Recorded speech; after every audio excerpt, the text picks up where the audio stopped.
President Trump defends his decision to strip former CIA Director John Brennan's security clearance.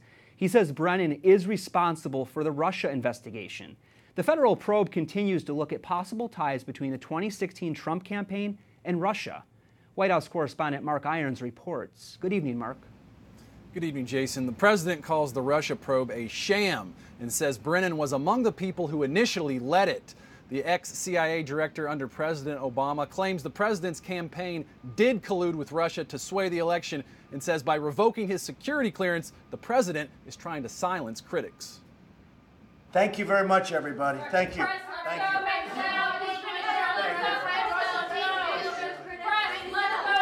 The president's silent today when reporters pushed for answers about why he cut John Brennan's security clearance. But the former CIA director loud and clear on Twitter. He says this action is part of a broader effort by Mr. Trump to suppress freedom of speech and punish critics. It should gravely worry all Americans, including intelligence professionals, about the cost of speaking out. My principles are worth far more than clearances. I will not relent.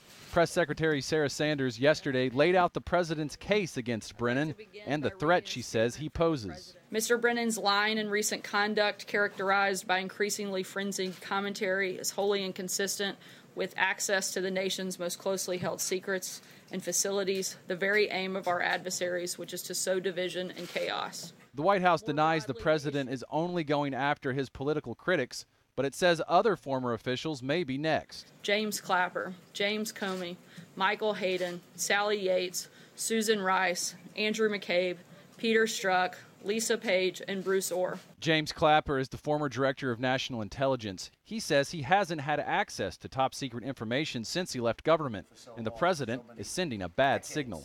There's a very chilling message here to people in the intelligence community. If you tee up intelligence that the president doesn't like, you may risk losing your clearance and thereby your job. Democrats say the president is compiling an enemies list, that being a reference to the Nixon White House keeping track of political opponents to target. Jason?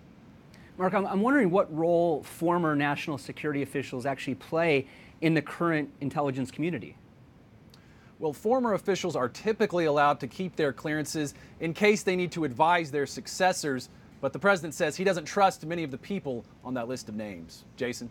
White House correspondent Mark Irons.